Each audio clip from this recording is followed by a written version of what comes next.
আল্লাহ নবী দিন দুনিয়ার মানুষ আমার নবী বললেন, ও ঘুঘু পাখি দাঁড়িয়ে যান, ও গাজীপুর এলাকার ও তরুণেরা, বাপেরা, নবীর আশিক উম্মতি গণেরা, আমার নবী দা নবী নূ নবী সঙ্গে এমন করে ঘুঘু পাখিটা কতন হতে লেগেছে।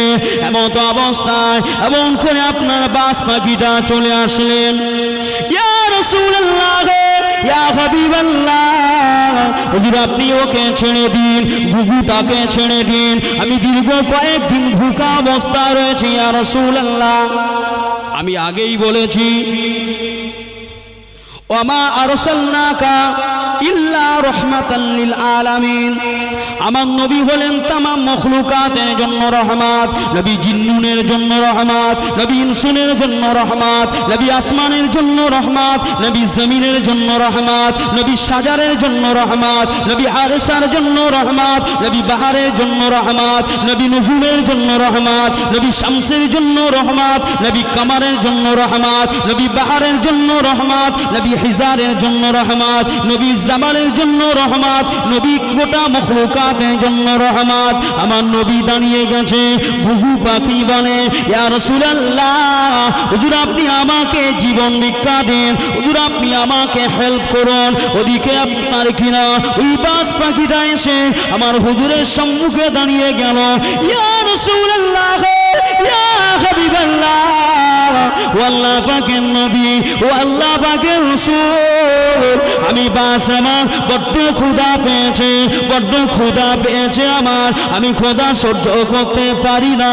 হুজুর ওই ঘুঘু পাখিকে আপনি ছেড়ে দেন, ওই এমন করে ঘুঘু পাখিকে আপনি ছেড়ে দেন। ইয়া রাসূলুল্লাহ, ইয়া হাবিবাল্লাহ, আমি ওকে খেয়ে ফেলবো, ওকে এমন করে লোকমা বানিয়ে দেব। আল্লাহ নবী বলেছিলেন, আর এমন করে তুমি তা আহরা করো না, এত জরুরত দেখিও না। কি হয়েছে আমি নবী, আপনি আমাকে বলুন, আমি নবী আমাকে বলুন, আপনি কি হয়েছে এমন করে কেন তাড়াহুড়া করেন, এত এমন করে কেন আপনি ব্যতিব্যস্ত হয়ে যান? ওই সময় বাস পড়েছিলেন, ইয়া রাসূলুল্লাহ, ইয়া হাবিবাল্লাহ, দীর্ঘ কয়েকটা দিন খাওয়া দাওয়া হয় না, আমি ক্ষুধার জ্বালা সইতে পারি না। আমি এই ঘুঘু পাখিটাকে এমন করে নির্দেশনা করে অনেকটা দূর থেকে ধাওয়া করে আনছি, হুজুর একে লোকমা বানাবো। আল্লাহ নবী বললেন, ও আল্লাহ পাকের সৃষ্টি জীবী, ও আল্লাহ পাকের সৃষ্টি, ও আল্লাহ পাকের সৃষ্টি প্রাণী, ও বাস পাখি, আমি নবী যে আমার কাছে জিম্মাদার হয়ে যায়, আমি রাসূলুল্লাহ তার আমানতকে খেয়ানত করতে পারি না। আর একটু জোরে বলুন, সকলে মিলে বলুন, নবী আমার নবী, নবী আমার দয়ার নবী নূর নবী, নবী আমার বললেন, আমি নবী আমানতকে খেয়ানত করতে পারি না।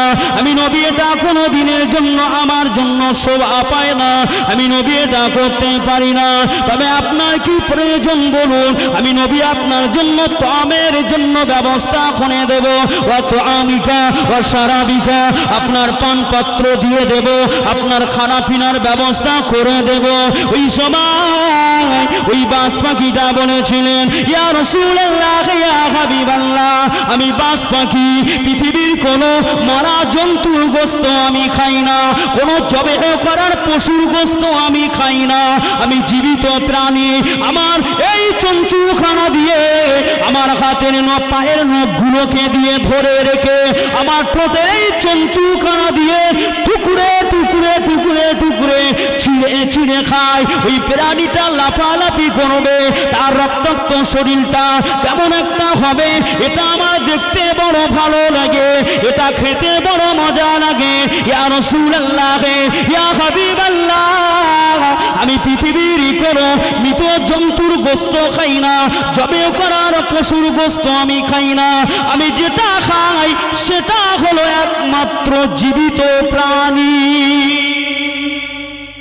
এখন বলেন, যদি আমাদের হুগলি জেলায় হরিপাল থানায় গাজীপুর গ্রামে এমন একটা পাখি আসে, এসে বলে যে আমি জীবিত প্রাণীর গোশত ছাড়া খাই না, জীবিত প্রাণীটাকে হাতের এই পায়ে নখ দিয়ে ধরে রাখবে আর চঞ্চু, মুখে যে চঞ্চুটা আছে পাখিদের, আল্লাহ এতে এত পাওয়ার ইউনিটি দিয়েছে, কঠিন কঠিন এই যে কাঠ, এই যে বড় বড় গুড়িগুলোকে ঠোকরায় না, তারা দুনিয়ায় তারা কোনো ভয় নেই, তার আখিরাতেও কোনো চিন্তা নাই।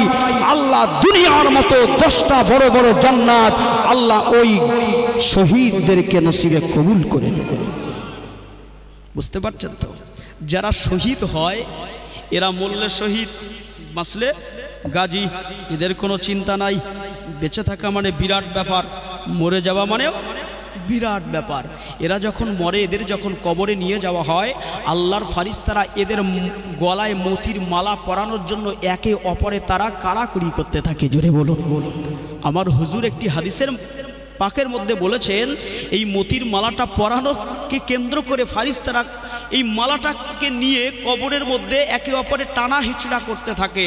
টানা হিচড়া করতে করতে ওই মতির মালাটা কেটে ছিঁড়ে, যেমন দেখবেন এই তসবিহ তেলাওয়াত হয় না, তসবির সুতোটা যদি কেটে চাই একটা একটা একটা করে তসবিহগুলো নিচে পড়ে যায় না? রসুল বলছে ওই মতির মালাটা যখন ছিঁড়ে যাবে, ওই মতিগুলো গোটা কবরে আলো আর আলোকিত হয়ে যাবে। নবী বলছে ওই তসবিহগুলো, ওই মতির মালাগুলো কুড়াতে কুড়াতে কুড়াতে কুড়াতে বান্দার কবর আলোকিত হয়ে থাকবে। এদিকে আল্লাহ কায়ামত দিয়ে দেবেন। জোরে বলুন সুবহানাল্লাহ। বোঝা গেল? তাহলে দুনিয়ার জমিনে যারা ইমানদার হবে, সাচ্চা ইমানদার, তাদের দুনিয়ায় বেঁচে থাকলেও অনেক দামি, মারা গেলেও তাদের আরো অনেক দামি। তাদের দুনিয়ায়ও কম নাই, আখিরাতেও কম নাই। কিন্তু যারা বেঈমান হবে, কাফের হবে, মুশরিক হবে, মুনাফিক হবে, যারা মুরতাদ হবে, তাদের দুনিয়ায় কোনো দাম নাই, আখিরাতেও কোনো সম্মান নাই। আল্লাহ পাক যেন ওই সমস্ত মারতুদ শয়তান থেকে আমাদেরকে হেফাজত করেন। বলুন আল্লাহুম্মা আমিন। একটু প্রাণ খুলে, অনেকক্ষণ দরুদ শরীফ পড়ানো হয় না, একটু মোহাব্বতের সঙ্গে প্রাণ খুলে একটু দরুদ শরীফ পড়েন তো। কারণ নবী বলেছে মান সাল্লা আলাইহা ওয়াহিদাতান সাল্লাল্লাহু আলাইহি ওয়াসারা। রাসূলুল্লাহ অপর জায়গায় তিনি বলেছেন, মান দুনিয়ার জমিনে যে ব্যক্তি আমি নবী সাল্লাল্লাহু আলাইহি ওয়াসাল্লাম আমার মৃত্যুর পরে আমার কবর জিয়ারত করলো, সে ব্যক্তি আমায় রাসূলুল্লাহ আমার সঙ্গে জীবিত মোলাকাত করে গেল। সাহাবা হুজুর বললেন ইয়া রাসূলুল্লাহ, তারপরে নবী বলছে অজাবাত অজাবাত অজাবাত, তার জন্য শাফায়াত করা ওয়াজিব হয়ে গেল। এরপরে রাসূলের সাহাবা বলছে ইয়া রাসূলুল্লাহ, যারা মদিনায় আসতে পারলো না, যারা আপনার কবর দেখতে পারলো না, তাদের উপায় কি হবে? রাসূল বললেন তারা যে যেখানে অবস্থান করছেন সেখানেই থাকবে, মুহাম্মদ মুস্তাফা জানে রহমতের মহব্বতে দরুদ তেলাওয়াত করবে, দরুদ পড়বে। ওই দরুদের নজরানাটা আল্লাহর ফারিস্তারা আমি নবী আমার কবরেতে পৌঁছে দেবে। আর যারা আমি নবী মুহাম্মদ আমার নামে দরুদ পড়ে, আমি রাসূল বলছি তাদের জন্য শাফায়াত অজাবাত অজাবাত অজাবাত, তাদের জন্য শাফায়াত করা ওয়াজিব হয়ে যাবে। তাহলে দরুদ আমরা বেশি পড়বো না কম পড়বো? দোয়া কবুলিয়াতের জন্য নামাজ পড়েছেন, নামাজ আদায় করেছেন, কবুলিয়াতের জন্য দান করেছেন, কবুলিয়াতের জন্য তসবিহ পড়েছেন, কবুলিয়াতের জন্য সবচেয়ে যেটি বেশি করণীয় সেটি হচ্ছে রাসূলের প্রতি দরুদ। জোরে বলুন সুবহানাল্লাহ।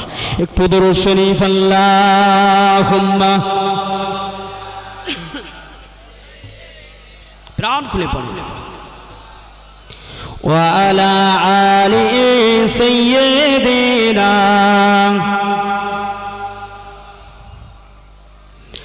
আমার এই কণ্ঠে তুমি তোমার ওই বাণী তুলেছ, বুকের দেরাজ তুমি কোরআনের স্থান দিয়েছ। আমার এই কণ্ঠে তুমি তোমার ওই বাণী তুলেছ, বুকের দেরাজ তুমি কোরআনের স্থান দিয়েছ। এত ভালোবাসো কেন মালিক আমার, কি করে শুকর তার করি আদায়। জোরে হলো না? আর একটু জোরে হবে না? এত ভালোবাসো কেন মালিক আমার, এত ভালোবাসো কেন মালিক আমার, আমার এই কণ্ঠে তুমি তোমার ওই বাণী তুলেছো। আমাদের কণ্ঠে আল্লাহর কোরআন আল্লাহ তুলেছে না তোলেনি? এমন কোন মুসলমান আছে যে দুনিয়ায় যে সূরা ফাতিহা জানে না? জানে না? আছে কেউ? হয়তো একটু জের জবর টান তানবিন হুরুফ মাদ নুন সাকিন নোক্তা ত্রুটি বিচ্ছুতি কম বেশি হয়, কিন্তু সকলের কণ্ঠে আল্লাহ কোরআন তুলে দিয়েছে। এটাই হচ্ছে আল্লাহ পাকের সবচেয়ে বড় খাস নিয়ামত। যদি বলুন আছে না নাই? একজন মুসলমানের গোটা কোরআন যদি আপনি পড়তে পারেন, বলতে পারেন, তাকে হয়তো সে বলতে পারবে না, পড়তে পারবে না, কিন্তু সে সূরাতুল ফাতিহার পরে সূরা ইখলাস, সূরা নাস, সূরা ফালাক তাকে যদি জিজ্ঞেস করা হয় গড়গড় করে সে বলে দেবে। বলবে না? বলবে না? তাই কবি লিখছে, আমার এই কণ্ঠে তুমি তোমার ওই বাণী তুলেছ, বুকের দেরাজ তুমি কোরআনের স্থান দিয়েছ। এত ভালোবাসো কেন মালিক আমার, কি করে শুকর তার করি আদায়। এত ভালোবাসো কেন মালিক আমার, এত ভালোবাসো কেন মালিক আমার। পৃথিবীর দিকে দিকে অযুদ হৃদের কণ্ঠ আমার নামে তোমার গীতে। পৃথিবীর দিকে দিকে দেখেন কত কাফের মুরতাদ রয়েছে, আল্লাহ পাকের দিন শরিয়াতকে দুনিয়াতে ধ্বংস করে দিতে চায়, ঠিক কিনা? আল্লাহর গুণকীর্তন, আল্লাহর নাম নেওয়া, আল্লাহর গুণকীর্তন করা কি বন্ধ হয়ে গেছে? শেষ হয়ে গেছে? পরিসমাপ্তি কি ঘটে গেছে? আর কি হবে না এমন কোনো বিষয় আছে? আল্লাহ পাকের দিন শরিয়াতের হুকুম মেনেই চলেছে বান্দা, এবং এর পরিধি ক্রমে ক্রমে হেরাস পাওয়া তো দূরের কথা, বিস্তার লাভ করেই চলেছে। জোরে বলুন সুবহানাল্লাহ। পৃথিবীর দিকে দিকে অযুদ হৃদের কণ্ঠ আমার নামে তোমার গীতে। পৃথিবীর দিকে দিকে অযুদ হৃদের কণ্ঠ আমার নামে তোমার গীতে। দাও ফিকিয়ে আমার নিয়ামত বেসমার, দাও ফিকিয়ে আমার নিয়ামত বেসমায়। পড়ে নয় মন সিজদায়, এত ভালোবাসো কেন মালিক আমার, এত ভালোবাসো কেন মালিক আমার। আমার এই কণ্ঠে তুমি তোমার ওই বাণী তুলেছ, বুকের দেরাজ তুমি কোরআনের স্থান দিয়েছ। আল্লাহুম্মা, প্রাণ খুলে পড়েন মাশাআল্লাহ মাশাআল্লাহ। ওয়া আলা আলি সাইয়্যিদিনা ওয়ামানওজানেরা ওয়ামানবিরা শেখ উম্মতি গণেরা, আল্লাহ পাকের দুনিয়ায়, তাহলে দুনিয়া জমিনে আল্লাহ পাকের হুকুম আমাকে আপনাকে আদায় করতে হবে, মানতে হবে। নামাজ আদায় করা আল্লাহর হুকুম, রোজা আদায় করা আল্লাহর হুকুম, যাকাত দেওয়াটা আল্লাহ পাকের হুকুম, আপনার হজ পালন করাটা আল্লাহ পাকের হুকুম, সবটাই আল্লাহ পাকের হুকুম। কিন্তু আদায় করাটা রাসূলুল্লাহ তরিকায় হতে হবে। নবীর তরিকায় যদি না হয়, ওই নামাজ আল্লাহ দরবারে কবুল হবে না, ওই রোজা আল্লাহ দরবারে কবুল হবে না, ওই আজ আল্লাহ দরবারে কবুল হবে না, ওই আপনার দান সাদকা আল্লাহ দরবারে কবুল হবে না। ও আমার নওজওয়ানেরা, তাই আমি আপনাদিগকে সকলকে বলবো, আজ থেকে দুনিয়া জমিনে আল্লাহ পাকের নবীর সুন্নাতগুলোকে মেনে চলুন। নবীর সুন্নাতগুলোকে অনুসরণ করুন। আজ আমার আপনার ঘরের ছেলে মেয়েরা তারা পয়লা বৈশাখ এমন করে তারা উদযাপন করে, আমার আপনার ঘরের ছেলে মেয়েরা তারা আপনার পয়লা জানুয়ারি ডিসেম্বরকে অনুসরণ করে, এক্সম্যাক্স এমন করে বড়দিনকে অনুসরণ করে, কিন্তু দুনিয়ার জমিনে মুহাম্মদুর রাসূলুল্লাহর সুন্নাতকে অনুসরণ করেন না। দেখেন আজকে দুনিয়ার জমিনে যত বড় বড় ডিস্ট্রিক্টের ব্যক্তিত্বের অধিকারী রয়েছেন, পৃথিবীতে যত বিজ্ঞানী রয়েছেন, পৃথিবীতে আজকে যত আপনার সায়েন্স রয়েছেন, সমস্ত সায়েন্স সমস্ত বিজ্ঞান তারা এমন করে তাদের বিজ্ঞানের সমস্ত জ্ঞানকে পরিচালনা করিয়ে সমস্ত জ্ঞানকে তারা বারে বারে বারে বারে বারে বারে এমন করে খাটিয়ে তারা দেখলো যে মুহাম্মদুর রাসূলুল্লাহ মুসলমানদের নবী নয়, তিনি হলেন প্রফেট মুহাম্মদুর রাসূলুল্লাহ। মুহাম্মদুর রাসূলুল্লাহ থেকে ১৫০০ বছর আগে যেটা তিনি করে গেছেন এটাই হলো উম্মতি তামাম পৃথিবীর মানুষের জন্য পালনীয়। নবী যেটা করে গেছে সেটাই পালনীয়। রসুল বলেছে এই উম্মাত যখন খেতে বসবে দুটো হাত ভালো করে ধৌত করবে। নবী বললেন এই উম্মাত যখন খেতে বসবেন একটা দস্তরখানা পবিত্র জায়গা নেবে, কারণ আপনার ওই খাদ্যের মধ্যে কোন ভাতে বরকত রয়েছে, কোন দানাটায় বরকত রয়েছে আল্লাহ ছাড়া, আল্লাহু আলাম, আল্লাহ ছাড়া কেউ জানে না। তাই যদি একটা ভাত আপনার পড়ে যায়, একটা দানা পড়ে যায়, সেটাকে উঠিয়ে খাবে। আপনার হাতে যে আঙ্গুলগুলো রয়েছে আল্লাহ পাক এই হাতের আঙ্গুলের ভিতরে থেকে পশমের গোড়া দিয়ে আল্লাহ পাকের নেয়ামত, আল্লাহ পাকের দুনিয়ার জমিনে বান্দার জন্য নিয়ামত দিয়ে থাকে। বান্দা যখন খাওয়া দাওয়ার পরে আঙ্গুলগুলোকে চেটে পুটে খায় তার গালে একটা লালা জন্মায়, জন্মায় না? জন্মায় না? রসুল সাল্লাল্লাহু আলাইহি ওয়াসাল্লাম বলেছেন যার মুখে যত লালা জন্মাবে তার শরীরের খাদ্যটা তত দ্রুত হজম হয়ে যাবে, তার রোগশোক কম হবে, তার অম্বল অ্যাসিডিটি কম হবে। আর আজকের ১৫০০ বছর পরে আজকে বিজ্ঞান সায়েন্স ডক্টর তারা বিজ্ঞান রিসার্চ করে দেখছে মুহাম্মদুর রাসূলুল্লাহ সাল্লাল্লাহু আলাইহি ওয়াসাল্লাম আজ থেকে ১৫০০ বছর আগে যে কাওয়ালগুলো তিনি করেছেন, যে কথাগুলো বলেছেন হাদিসে শরীফে সোনার অক্ষর দিয়ে লেখা, আজকে সেগুলো বাস্তবেই রূপান্তরিত হচ্ছে। রসুল বললেন উম্মাত জোহরের সময় জোহরের নামাজ পড়ে অথবা জোহরের নামাজের আগে যখন খানা পিনা করবেন যেখানে খাবেন সেখানেই কি হবেন? কাত হয়ে যাবেন, একটু শুয়ে পড়বেন। বিজ্ঞান বলছে দুপুরবেলা, যেহেতু সকাল থেকে মানুষ সারাটা দিন কাজকর্মে ব্যস্ত থাকে, বলছে দুপুরবেলা যখন খানাপিনা করে খানাপিনার করবার পরে উঠে চলে হাঁটা চলাফেরাটা না করাটা ভালো, সঙ্গে সঙ্গে ওখানে শুয়ে যাওয়া ভালো। আর মুসলমানদের নবী নয়, এটা হচ্ছে আসমান জমিনের সকল মখলুকাতের নবী।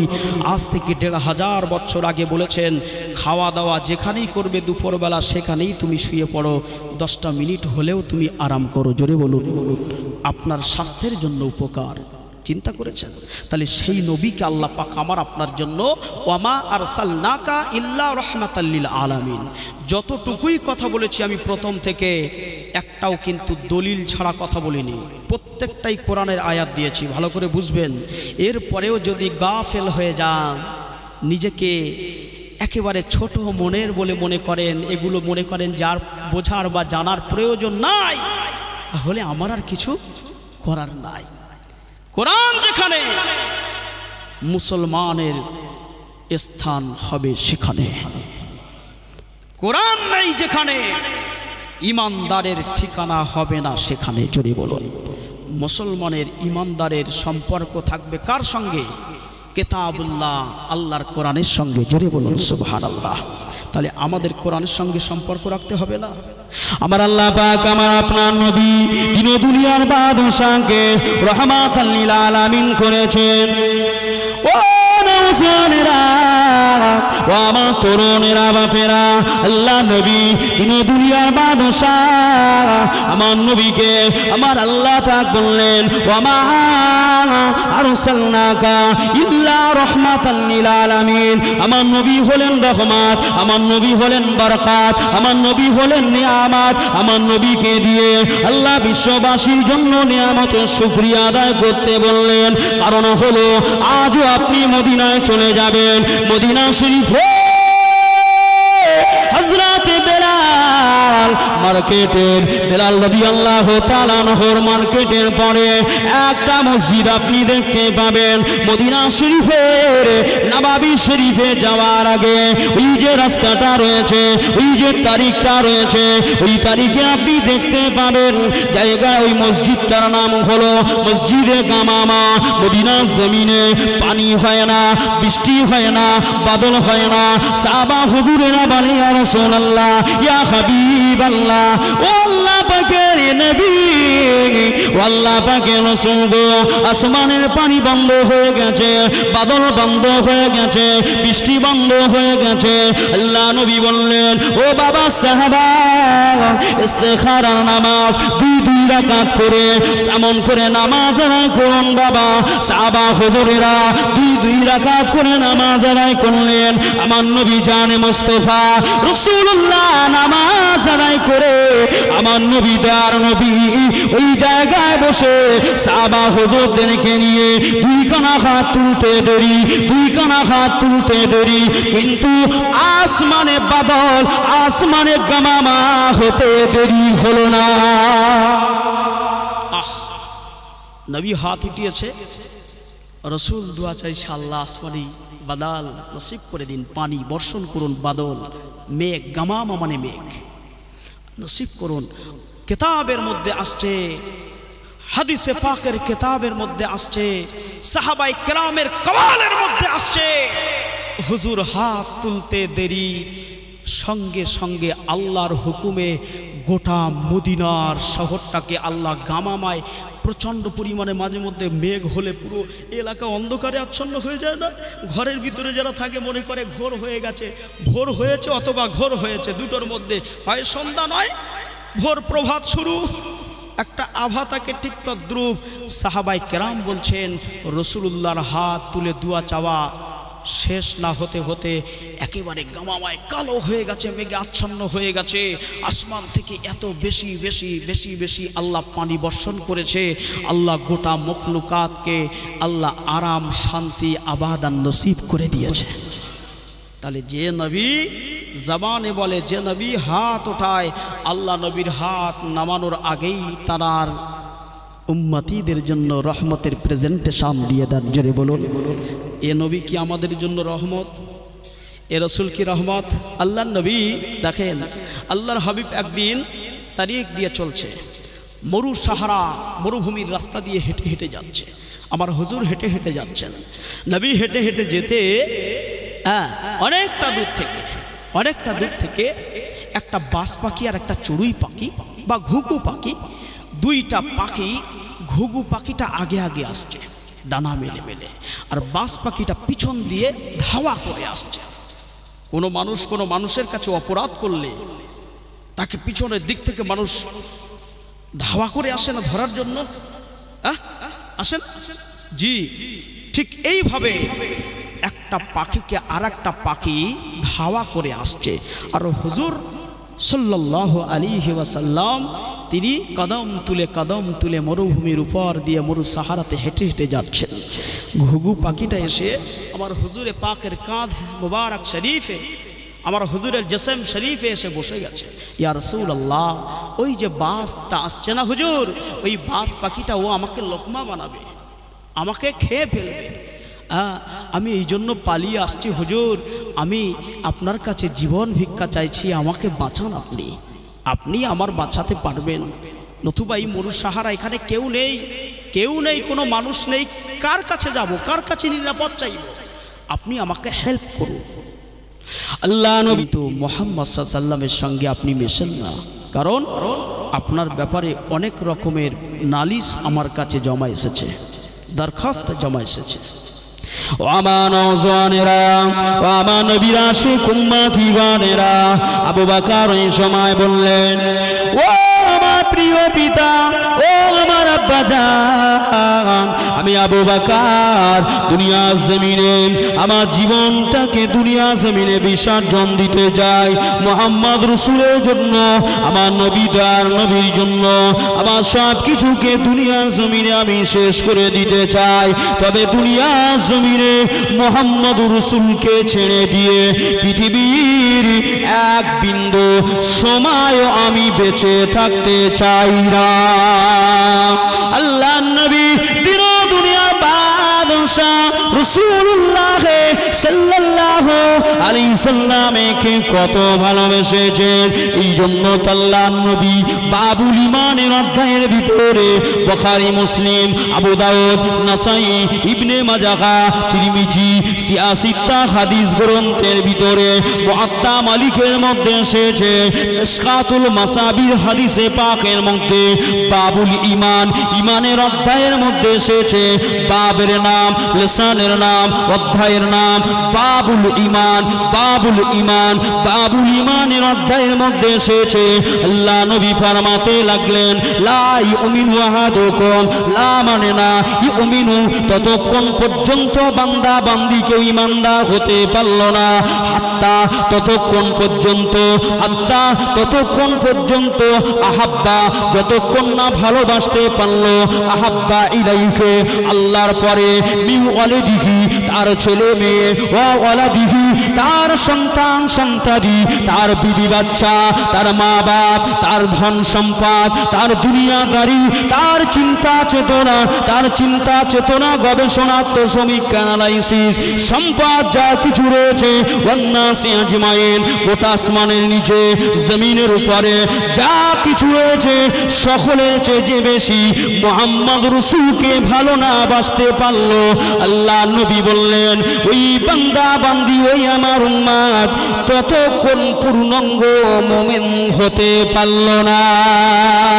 হযরত আবু বকর বলেন, ও আমার পিতা, ও আমার আব্বাজান, আমি আবু বকর আমার মাকে ছাড়তে রাজি, আমি আবু বকর আমার পিতা কুহাবাকে ছাড়তে রাজি, আমি আবু বকর আমার গোত্র ছাড়তে রাজি, আমি আবু বকর আমার দেশ ছাড়তে রাজি, আমি আবু বকর সমস্ত রকমের স্টিম রোলার চলবে আমার উপর দিয়ে, সমস্ত কিছু মেনে নিতে রাজি, কিন্তু মুহাম্মদ রাসূলের মায়া মহব্বত প্রেম প্রীতি ভালোবাসা এক বিন্দু পরিমাণে অন্তর থেকে পরিত্যাগ করতে রাজি নয়। আর একটু জোরে বলুন, সকলে মিলে বলুন, নারে তাকবীর। তাহলে দুনিয়ার জমিনে এই রাসূলের সাহাবাই কেরাম আর আমাদের মধ্যে কিছু ইখতিলাফ রয়ে গেছে না যায়নি? কম বেশি রয়ে গেছে না যায়নি?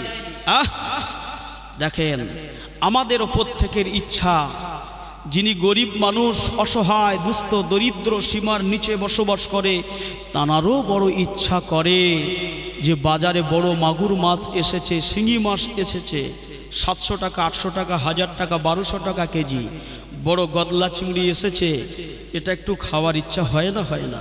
কিন্তু বেচারা সারা দিনে তো 200 টাকা ইনকাম করে, 1 কেজি মাছের দাম তো 1200, 1400, 1500 টাকা, খেতে পারে না। ইচ্ছা কিন্তু প্রত্যেকেরই থাকে। আল্লাহ পাক বলে, পৃথিবীতে যার ইচ্ছা থাকে না সে কিন্তু কোনোদিন কামিয়াবির দরজায় পৌঁছাতে পারে না। তাই যদি আমাদের প্রত্যেকের ইচ্ছা থাকে, আমার আল্লাহ পাক বলেন, যেমন বান্দা 200 করে টাকা ইনকাম করে বটে, কিন্তু তার থেকে 10 টাকা 20 টাকা করে সাইটে রেখে রেখে এমন একটা সময় এসে যায় যে তার একটা দিনে 2000-3000 টাকা এক জায়গায় জমা হয়ে যায়। ওই 2-5টা করে টাকা রাখতে রাখতে, ঠিক তদ্রূপ বান্দার আশা রাখতে রাখতে যখন বান্দা দ্রুত আমি আল্লাহ আমার রহমতের দিকে দৌড়ে আসে, আমি আল্লাহ পাক এই রহমতের দিকে যখন বান্দা দৌড়াতেই থাকে, আমি আল্লাহ পাক আমার রহমতের দুয়ারে জোসখানা মেরে দিয়ে আমি আল্লাহ পাক আমার রহমত দিয়ে বান্দাকে শেষ পর্যন্ত ভরপুর করে দেই। যেটা বললেন না, ও আমার নওজওয়ানেরা, ও আমার ছেলেরা, বাচ্চারা, নবীরা, শেখ উম্মতি গণেরা, হযরত সিদ্দিক আকবর রাদিয়াল্লাহু তাআলা আনহু হুজুর আমার একদিন তিনি এই কথাটা বলার পরে, এই কথা আলাপ আলোচনা হয়ে যাওয়ার পরে যখন তিনি মুহাম্মদ রাসূলকে ছাড়তে রাজি নয়, কাফেরের দলেরা, বেশি বিজ্ঞাপন করে বেঈমানের দলেরা, বিশ্বঘাতকের দলেরা, হাসাদ ফাসাদ করে যারা বেড়ায়, এমন মানুষগুলো আবু বকর হুজুরকে যখন সতর্ক করলেন, হুজুর আমার সতর্কতা অবলম্বন করলেন না, তবে হুজুর আমার একটা জিনিস তিনি অনুসরণ করলেন। দুনিয়ার জমিনে কাফেরেরা আমার পিছনে লেগে পড়েছে, কাফেরেরা আমার উপরে অত্যাচার করবে, অনাচার করবে, অবিচার করবে, আমার কুৎসা রটিয়ে রটিয়ে দুনিয়ার জমিনে আমাকে জখম করার চেষ্টা করবে, আমাকে লঘু করার, আমাকে সংকীর্ণ করে দেওয়ার চেষ্টা করবে। তবে রাখে আল্লাহ মারে কে? আর মারে আল্লাহ, রাখে কে? আল্লাহ পাক বলেন, ইজ্জতের মালিক আমি আল্লাহ, বেইজ্জতের মালিক আমি আল্লাহ, মান দেওয়ার মালিক আমি আল্লাহ, মান নিয়ে নেওয়ার মালিক আমি আল্লাহ। আমার আল্লাহ পাক বলেন, এ দুনিয়া বান্দা, আমার দুনিয়ার বান্দিগণেরা, আমি আল্লাহ তোমাদের মান, তোমাদের ইজ্জত, তোমাদের তাজিম, তোমাদের তামাদ্দুম গুলো আসমান থেকে আমি আল্লাহ বন্টন করে থাকি। কেউ মান রাখতে পারে, কেউ মান রাখতে পারে না, কেউ ইজ্জত বাঁচাতে পারে, কেউ ইজ্জত বাঁচাতে পারে না। আর কর্মফলের কারণে, কর্মের দোষে তার মান ইজ্জত মাটির সঙ্গে ধূলিসাৎ হয়ে যায়। হয় না? হয় না? আবু বকর সিদ্দিক রাদিয়াল্লাহু তাআলা আনহুর কর্মফল এমন হলো, আল্লাহ পাক বললেন আবু বকরের মানটা আরো বেড়ে গেল। জোরে বললেন না? আবু বকর হুজুর সিদ্দিক রাদিয়াল্লাহু তাআলা আনহু রাস্তা দিয়ে একদিন হেঁটে যাচ্ছে, এমতো অবস্থায় সেই কাফেরগুলো আবার একদিন ধরে বলছে, আবু বকর কি ব্যাপার?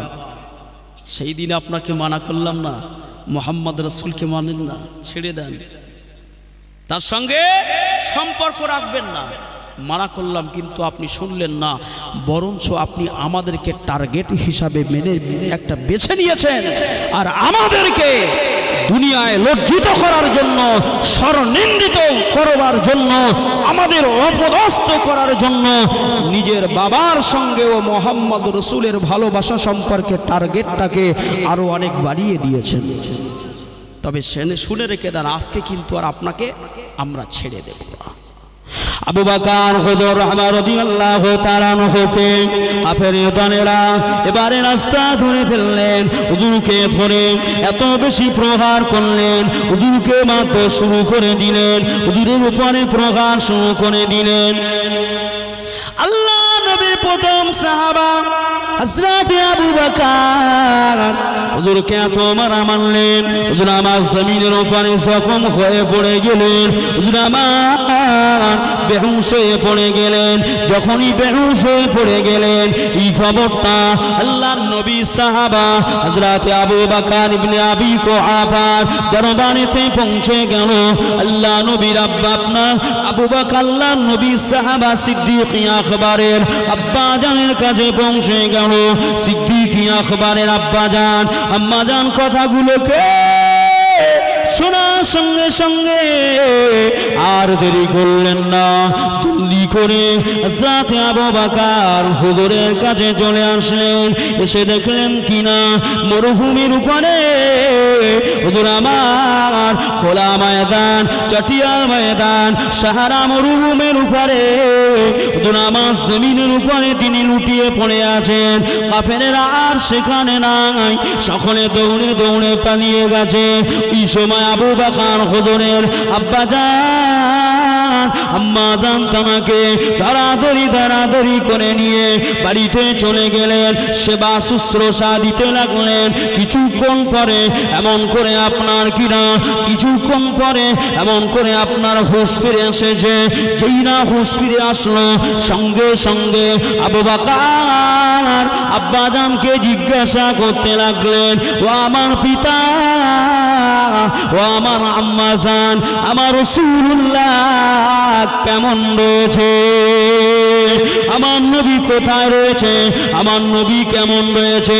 নিজের অঙ্গ প্রত্যঙ্গগুলো এমন করে অঙ্গ প্রত্যঙ্গগুলো কেটে কেটে ছিন্ন বিচ্ছিন্ন হয়ে গেছে, শরীরে রক্তগুলো জমাট বেড়ে গিয়েছে, সন্তান শরীরের অঙ্গ প্রত্যঙ্গ থেকে তখনও top top top top top top করে জমিনে খুন ঝরছে। তথাপিও আবু বকর আমার রাসূলুল্লাহকে একটা সেকেন্ডের জন্য ভোলে নাই। ও নওজওয়ানেরা, ওই আবু বকর একদিন আল্লাহর নবী, দয়ার নবী, নূর নবী, হাবিবুল্লাহ আমার নবী, দয়ার নবীর সঙ্গে মরুভূমির উপর দিয়ে আবু বকর আর আমার নবী দুজনে হেঁটে হেঁটে যায়। আবু বকর আমার নবী হেঁটে হেঁটে যায়। আবু বকর আল্লাহর নবী, দয়ার নবী, নূর নবী থেকে এমন করে এক কদম করে পিছিয়ে দেয়, আবার হাফ কদম পিছিয়ে যায়, আবার এক কদম পিছিয়ে যায়। অনেকটা রাস্তা হাঁটতে হাঁটতে আবু বকর আমার নবী, আবু বকর আর আমার হুজুর তিনটা মন করে দুইজন মিলে হেঁটে হেঁটে যায় চটিয়াল ময়দান, মরুভূমি ময়দান, সাহারা মরুভূমি, যেখানে কোনো গাছ নাই, বনবনানি নাই, যেখানে কোনো সাজার নয়, যেখানে কোনো তৃণলতা কিছুই নাই। আবু বকর এক কদম পিছিয়ে যায়, আবু বকর হাফ কদম পিছিয়ে যায়, আবু বকর আবারও এক কদম পিছিয়ে যায়। প্রথমে এক কদম, দ্বিতীয় আধা কদম, আবারও এক কদম, তাহলে কয় কদম হলো? আড়াই কদম, আড়াইটা কদম পিছিয়ে গেছে। আমার নবী আর সিদ্দিক আকবর হুজুর আমার দুইজনা একই সঙ্গে হাঁটতে শুরু করেছে, কিন্তু হেঁটে যেতে যেতে কদমটা তুলে তুলে যায়, হেঁটে হেঁটে যায়। আমার নবী যে আবু বকর আড়াইটা কদম পিছিয়ে গিয়েছে, কোনো মতে আমার নবী সঙ্গী হতে পারছেন না, আড়াই কদম পিছিয়েই রয়েছে। আবু বকর হুজুর আমার বলেন, ও আল্লাহ পাকের নবী, ও আল্লাহ পাকের রাসূল, আমি আবু বকর আমার শরীরের তাকতখানা দিয়ে, আমার শরীরের সমস্ত শক্তিখানা দিয়ে আমি খুব জোর কদমে হাঁটতে শুরু করেছি। আমি আবু বকর আপনার সঙ্গী হব, আপনার সামঞ্জস্য হব, ওই আড়াই কদম আমি পিছিয়ে থাকবো না। কিন্তু আমি আবু বকর কসম আল্লাহ পাকের বলি, হাফ কদমও আগিয়ে যেতে পারি না। বোঝার চেষ্টা করবেন। আমার কথা কি শুনছেন আপনারা? আলোচনা কি শুনছেন? কারণ শোনেন, আলোচনা যদি না শোনেন, আলোচনার মজা কিছু বোঝা যাবে না। গোস্ত রান্না হয়েছে, মাছ রান্না হয়েছে, যদি আপনি গ্রহণ না করেন তার মর্ম, তার স্বাদ আপনি আস্বাদন করতে পারবেন না। পাক মাহফিলে বসেছেন, মন মানসিকতা যদি অন্যদিকে থাকে, আপনি পাক মাহফিলের স্বাদ আস্বাদন করতে পারবেন না। ঠিক বলছি না ভুল বলছি? জি, খুব গুরুত্বপূর্ণ কথা। সিদ্দিক আকবর হুজুর রাত্রিবেলা শুয়ে আছে আর খ্বাব দেখছে। কথা কি বুঝতে পারছেন? খ্বাব দেখছে, স্বপ্ন দেখছে। আমি আর রাসূলুল্লাহ একসঙ্গে হেঁটে হেঁটে যাচ্ছি মরুভূমি। সাহারা মরুভূমি কাকে বলা হয় জানেন তো? সাহারা মরুভূমি মানে যেখানে কোনো পাহাড়ও নেই, যেখানে কোনো পাহাড় নেই, কোনো গাছ নেই, কোনো নদী নালা নেই, শুধু সাদা বালি আর বালি। বুঝতে পারছেন? এটাকে বলা হয় সাহারা মরুভূমি। চলে যান মক্কায়, চলে যান মদিনায়। যারা হাজি সাহেবান আছে তাদেরকে জিজ্ঞাসা করবেন। আল্লাহ পাক আমাকে নিয়ে গিয়েছিলেন 2019 সালে মার্চ মাসে। আমি আল্লাহ খানায় কাবা থেকে ঘুরে এসেছি, নিজে চোখে দেখেছি। যখন দেখবেন মানুষকে, শোনেন, প্র্যাকটিক্যালে দেখা আর মানুষের কাওয়াল শোনার মধ্যে আসমান জমিন তফাৎ রয়ে গেছে। ঠিক বলছে না ভুল বলছি? হ্যাঁ। তো আবু বকর হুজুর স্বপ্ন দেখছে, আমি আর রসুল দুজন একদিন রাস্তা দিয়ে মরুভূমির সাহারার উপর দিয়ে হেঁটে যাচ্ছি। একই সঙ্গে কদম তুলতে তুলতে আবু বকর আড়াই কদম কি হয়েছে? পিছিয়ে গেছে। রাসূলুল্লাহ আড়াই কদম আগিয়ে চলে গেছে। আবু বকর হুজুর বলে, আমি আমার গায়ের সমস্ত তাগুতখানা দিয়ে সকল শক্তিকে প্রয়োগ করে দ্রুত চলছি, রাসূলুল্লাহর সঙ্গী হব, কিন্তু কোনো মতেই আমি সঙ্গী হতে পারলাম না। আমার ঘুমটা ভেঙে গেল। হুজুর তাবিরটা কি? হুজুরকে জিজ্ঞেস করছে তাবিরটা কি? আল্লাহ নবী বলেছিলেন, ও বাবা আবু বকর, ও বাবা আবু বকর, কি স্বপ্ন আপনি দেখেছেন? আমি নবী, দয়া নবী, আমি রাসূলুল্লাহ, আপনি আমার ব্যাপারে, আপনার ব্যাপারে দুজনের সমন্বয়ে এমন একটা স্বপ্ন আপনি দেখেছেন, এমন একটা খ্বাব আপনি দেখেছেন। আমি নবী দুনিয়া জমিন থেকে যেদিন ইন্তেকাল হয়ে যাব, এই স্বপ্নের তাবিরটা হলো, আমি নবী যেদিনে দুনিয়ার জমিন থেকে বিদায় নেব, আমি নবী বিদায় নেওয়ার 2.5 বছর পরে আপনি আবু বকর দুনিয়ার জমিন থেকে বিদায় নেবে। আর একটু জোরে বলুন, আল্লাহ নবীর ইন্তেকালের 2.5 বছর পরে আবু বকর সিদ্দিক রাদিয়াল্লাহু তাআলা আনহু হুজুর আমার ইন্তেকাল করেছিলেন। আল্লাহ নবী এই কথাখানা শুনে আবু বকর বড় এমন করে আপনার আনন্দ পেতে লাগলেন, ইয়া রাসূলুল্লাহ, ইয়া হাবিবাল্লাহ হুজুর, তাহলে আমি আবু বকর আপনার চলে যাবার 2.5 বছর পরে আপনার সঙ্গে আমি দেখা করতে পারবো, এর আগে কি আর হবে না? আল্লাহ নবী বললেন, বাবাজি আবু বকর, আপনি আমার চেয়ে 2 বছরের ছোট, আর আমি নবী আপনার চেয়ে 2 বছরের বড়। বাবাজি আবু বকর, আপনি আমার সাহাবা, আপনি আমার শ্বশুর, আপনি আমার সাহাবা, আপনি আমার শ্বশুর। আমি নবী আপনাকে বড্ড ভালোবাসি, আমি নবী আপনাকে বড্ড পিয়ার করি। আপনি নবীকে বড্ড ভালোবাসেন, আপনি নবীকে বড্ড পিয়ার করেন। আমার আল্লাহ পাক কবুল করে নিয়েছে, আমার আল্লাহ মঞ্জুর করে নিয়ে মুহাম্মদ রাসূলের সঙ্গে থাকার জায়গাটাও আল্লাহ আপনাকে সিলেক্ট করে দিয়েছে। আর একটু জোরে বলুন, সকলে মিলে বলুন, আল্লাহ নবী মদিনা নববীতে নাহানু জুলুসুন ইনদা রাসূলিল্লাহ সাল্লাল্লাহু আলাইহি ওয়াসাল্লাম।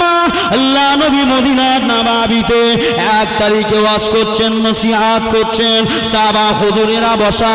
আল্লাহ নবী বললেন, ময়দানে হাসরের দিন আমার উম্মতীদের বিচারটা যখন শুরু হয়ে যাবে, আমি আল্লাহ পাকের দরবারেতে ওই সময় কি উপস্থিত হয়ে যাব। আমার আল্লাহ পাকের দরবারে সর্বপ্রথমে যার বিচারটা শুরু করে দেব, তিনি আর অন্য কেউ নন, তিনি হলেন আমার সাহাবা আবু বকর সিদ্দিক। তিনি হলেন হযরত আবু বকর সিদ্দিক, যাকে দিয়ে সর্বপ্রথমে আল্লাহ বিচার শুরু করবেন। আল্লাহ পাক জিজ্ঞাসা করবেন, এ বান্দা আবু বকর, কি করলে দুনিয়ায়, কি করেছো দুনিয়ায়? আবু বকর হুজুর বলবেন, আল্লাহ কিছুই করতে পারেনি, তবে জীবন জিন্দাগিটাকে গোলামে মুস্তাফার কদমে কোরবান করেছি। আল্লাহ পাক বলবেন, আবু বকর যা করেছো তো আর তো কিছু বলতে পারছি না, কি চান জান্নাত? না, নবীর কোটি কোটি উম্মতের জন্য নবী আজকে ক্রন্দন করবে, নবীর চোখের পানি পড়বে, আমি আবু বকর সইতে পারবো না। আল্লাহ পাক সেদিনে বলবেন, আবু বকর আপনার নবীকে আপনি বলে দেন, আপনার নবীর যত উম্মতকে আমি নবী চান তাদেরকে জান্নাতে নিয়ে চলে যান। বাবু শাফায়াতের মধ্যে এসেছে হাদিস, আমার নবীকে 1 বার 2 বার 3 বার আমার আল্লাহ পাক আমার নবীকে বলবেন, হাবিব অমুক অমুক এরিয়ার মধ্যে যত কোটি উম্মত আছে তাদেরকে নিয়ে আপনি জান্নাতে চলে যান। আমার নবী আবার মাহকামে মাহমুদ, মাহকামে মাহমুদটা কি জানেন? আল্লাহ পাকের আরশে পাকের নিচে মাহকাম মানে হচ্ছে উচ্চাঙ্গের স্থান মাহমুদ, ওই মাহকামে মাহমুদ যেটা নবীর জন্য বরাদ্দ করা হয়েছে, সেখানে পৃথিবীর কোন নবী রসুল পীর পয়গম্বর ওলি আব্দাল দরবেশ ফোকা কুতুব ফোকা নুকাবা মুহাদ্দিস মুফাসসির মুবাল্লিগ মুসান্নিফ কেউ গিয়ে পৌঁছাতে পারবে না। কারোর জন্য সেদিনে ওই মাকাম দেওয়া হবে না, শুধুমাত্র দেওয়া হবে জানে মুস্তাফা রাহমাতুল লিল আলামিনের জন্য। আমার নবী গিয়ে সিজদায় পড়বেন। আল্লাহ পাকের রসুল বলছেন, হাদিসে পাকের মধ্যে এসেছে, আমার রসুল বলছে ওই সময় আল্লাহ পাক আমাকে একটা তসবিহ শিখিয়ে দেবেন, একটা হামদ শিখিয়ে দেবেন। আমি আল্লাহ পাকের ওই তসবিহ তেলাওয়াত করব। আল্লাহ পাক ডাক দিয়ে বলবেন, হাবিব কি হয়েছে, আপনি এমন করে কাঁদছেন কেন? হ্যাঁ আমার নবী, আপনার জন্য তো সব কিছু বানিয়েছি। যদি বলুন, নবীর জন্য সব কিছু তো নাকি? নবী না হতে তো कुछ भी ना होता, नबी ना होते तो जिन्नुन ना होता, नबी ना होते तो इंसुन ना होता, नबी ना होते तो आसमान ना होता, नबी ना होते तो जमीन ना होता, नबी ना होते तो कुछ भी ना होता। जोरे बोलो, नबी হয়েছে তো সব হয়েছে, নবী হয়নি তো কিছুই হয়নি। বুঝতে পারছেন না? তাহলে নবীর জন্য যখন সব কিছু, আমার আল্লাহ পাক বলেন আপনার মুখের হাসিটাই আমি আল্লাহ দেখতে চাই। নওজওয়ানেরা, তরুণেরা, বাপেরা, নবীর আশিক উম্মতি গণেরা, তাই আমি আপনাদিগকে বলবো, দুনিয়ার জমিনে আপনি নামাজ পড়বেন, নামাজ আদায় করবেন। নামাজটা কার হুকুম? কথা বলেন না, আল্লাহ পাকের হুকুম। কিন্তু তরিকায় কার আদায় করবেন? কার তরিকায়? রাসূলের তরিকায়। আল্লাহ পাক নামাজ ফরজ করেছে, কিন্তু আপনাদের গাজীপুর এলাকার মানুষেরা কোনোদিন আপনারা শুনেছেন যে অমুক জায়গায় আল্লাহ পাক এসে বলেছিল, বা জিবরাইল এসে ডাইরেক্ট বলে গেছে, বা মিকাইল বা অন্য অন্য কোনো ফারিস্তা এসে এইভাবে রুকু করতে হবে, সিজদা করতে হবে, তাকবীরে তাহরিমা পড়তে হবে, আপনার কিরাত করতে হবে, বৈঠক করতে হবে, সালাম ফিরাতে হবে, এইভাবে কোনো প্র্যাকটিক্যাল দেখিয়ে দিয়ে গেছে? কে দেখিয়েছে? তিনি কে? তিনি হলেন মুহাম্মদ রাসূল। জোরে বলুন সুবহানাল্লাহ। নামাজ আল্লাহর তরিকায় আদায় করতে হবে কার? মুহাম্মদুর রাসূলুল্লাহর। জোরে বলুন সুবহানাল্লাহ। রোজা আল্লাহ, সিয়াম আল্লাহ, তরিকায় পালন করতে হবে মুহাম্মদুর রাসূলুল্লাহ। যেখানে দেন একজন আমাদের ঘরে, মনে করেন আপনার একটা ছেলেকে আপনি বিবাহ দিয়েছেন, আপনার মেয়েকে বিবাহ দিয়েছেন, আপনার বেটার একটা বেটা হয়েছে, বেটি হয়েছে, কোথায়? হসপিটাল, কোথায়? নার্সিংহোম, নরমাল ঘরে। তার জন্য শরীয়তের হুকুম হচ্ছে সর্বপ্রথম বেটা ছেলে যদি হয়, পুত্র সন্তান, তার ডান কানে কি করো? আজান দাও। যদি বলুন সুবহানাল্লাহ। যেই দুনিয়াতে এসেছে মুহাম্মদ রাসূলের সংবাদ তার কানে পৌঁছে দাও। যদি বললেন না, যেই দুনিয়া এসেছে মুহাম্মদ রাসূলের সংবাদ তার কানে পৌঁছে দাও। কারণ মুহাম্মদ রাসূলের নাম যে শুনলো, অবশ্যই তার মাকামকে আল্লাহ আলা করে দিলেন, ঠিক কিনা? আর বাম কানে আকামত দিয়ে দাও, ঠিক কিনা? একটা বাচ্চা দুনিয়ায় আসছে, আসবার সঙ্গে সঙ্গে আল্লাহ পাকের নাম, আল্লাহর পাকের নামের সঙ্গে রসুলের নাম। জান্নাতে আল্লাহ পাকের নাম, আল্লাহ পাকের জান্নাতের বাবের উপরে আমার নবী পাকের নাম। যেখানে লা ইলাহা ইল্লাল্লাহ মুহাম্মাদুর রাসূলুল্লাহ, জান্নাতের বাবে বাবে আল্লাহ পাকের নাম, আল্লাহ পাকের নবীর নাম। জান্নাতের ফলে ফুলে আল্লাহ পাকের নাম, আল্লাহ পাকের নবীর নাম।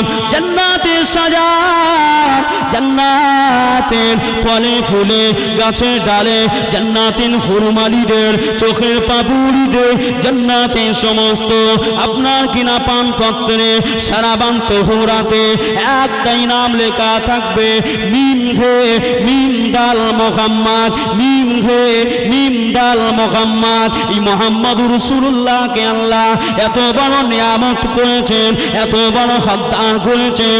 এই মুহাম্মদুর রাসূলুল্লাহ আমার আল্লাহ পাক এত সম্মানে আলা করে দিয়েছে। মুহাম্মদ রাসূল যদি একবার আকাশের পূর্ণিমা চাঁদের দিকে একটা বার আঙ্গুল খানা উঁচু করে, আমার নবী যদি একবার ইশারা করে, আমার নবীর ইশারায় যায়, আকাশের চন্দ্রটা সঙ্গে সঙ্গে দ্বিটিক্রা হয়ে যায়। মুহাম্মদ রাসূলকে আল্লাহ পাক এত সম্মান দিয়েছে, এত ইজ্জত দিয়েছে, এত তাজিম দিয়েছে। হযরতে জাবের রাদিয়াল্লাহু তাআলা আনহু আমার নবীকে দাওয়াত করলেন। জাবের হুজুরের বাণী, আমার নবী গেলেন, আল্লাহর নবী, দয়ার নবী, নূর নবী আমার জাবের হুজুরকে বললেন, ও বাবা জাবের, কোথায় আপনার দুইটা বেটা? আমি নবী তাদের বড্ড মহব্বত করি, আমি নবী তাদের বড্ড ভালোবাসি, আমি নবী তাদের বড্ড প্রেম করি। ও বাবা জাবের, আপনার বেটা দুটা কোথায়? এই কওয়াল আপনারা জানেন তো, শুনেছেন, অনেকে শুনেছে, অনেকে শোনেনি। আমার হুজুরকে একদিন দাওয়াত করলেন জাবের হুজুর, দাওয়াত করে বাড়িতে একটা বকরি ছাগল ছিল, জবে করলেন। এই বকরি ছাগলটা জবে করছে স্বামী আর স্ত্রী, আর দুটো ছোট ছোট বাচ্চা দেখছে, তানার ছেলে, দুটো ছোট ছোট বাচ্চা দেখলেন। মা আর বাবা দুজনে মিলে বকরিটাকে জবেহ করলেন। ঠিক তদ্রূপ বাবা চলে গেল কাজে, মা করছে রান্না উনুনে, দুই বাচ্চা চাকুটাকে, সুরাটাকে বার করে এনে বাইরে এক ভাইকে শুবিয়ে দিয়ে বলছে, ভাই দেখি বাবা কেমনভাবে জবেহ করেছিল ছাগলকে, গনাম বকরি কিভাবে জবেহ করেছে দেখি, একটু দেখাই। এইভাবে দেখাতে গিয়ে এক ভাইকে জবেহ করে দিলেন। যখন এক ভাই জবেহ হয়ে গেল, আর এক ভাই নিজের ওই সোরাটাকে নিয়ে নিজের গলায় চালিয়ে দিয়ে সেও দুনিয়ার জমিন থেকে শহীদ হয়ে গেল। হযরতে জাবের হুজুর কাজ সমাপ্ত করে আম্মাজান রান্না পাকান করে বেটা দুটোকে খুঁজছেন, বেটা দুটোকে পাচ্ছেন না। ঘরের বাইরে, প্রাচীরের বাইরে গিয়ে দেখছেন যে দুই বেটা প্রাচীরের বাইরে রক্ত মাখা অবস্থায় শহীদ হয়ে দুজনা পড়ে আছে, চাকুটাও পাশে পড়ে আছে। বুঝতে দেরি হলো না, আমার নবী আসবে, যেহেতু দুনিয়ার জমিনের সবচেয়ে বড় মেহমান কে? কে? আসমানের নিচে জমিনের উপরে সবচেয়ে বড় মহান মেহমান হচ্ছে মুহাম্মদুর রাসূলুল্লাহ। আরশের মেহমান করেছেন আল্লাহ, কত শান কত মান মোর কামলিওয়ালার। আরশের মেহমান করেছেন আল্লাহ, কত শান কত মান মোর কামলিওয়ালার। ও গো কামলিওয়ালা, একবার করো করুণা, দিদার দাও গো ও শাহে মদিনা, দিদার দাও গো ও শাহে মদিনা। নারে তাকবীর। তাহলে পৃথিবীতে রসুলের মতো এত বড় মেহমান পৃথিবীতে আর আছে? আরও সে পাকে নবীকে দাওয়াত করা হয়েছে, জিবরাইল আসছে, রসুলকে গাড়ি নিয়ে আসছে। কি গাড়ি? রফরাফ নামে জান্নাতি বোরাক নিয়ে আসছে। আল্লাহ নবী আম্মাজান, ফুপু আম্মাজান, নাম তার উম্মে হানি, হযরতে আলীউল মুর্তজা রাদিয়াল্লাহু তাআলা আনহুর বোন হযরতে আবু তালিবের কন্যা উম্মে হানির ঘরে রাসূলুল্লাহ, ফুপু আম্মা ঘরে রসুল শুয়ে আছে। জিবরাইল আমিন এসে বলছে, হুজুর আপনি ওঠেন, আল্লাহ আপনাকে ডেকেছে। যদি বললেন না, নবীকে নিয়ে গেলেন। সুবহানাল্লাযী আসরা বিআবদিহি লাইলাম মিনাল মসজিদিল হারাম ইলাল মসজিদিল আকসা। যদি বলুন, সেই মসজিদ আকসা আজকে কম বেশি 5 মাস হতে চলেছে, 5 মাহিনা হয়ে গেল। যুদ্ধ বিগ্রহ চলছে না? চলছে না?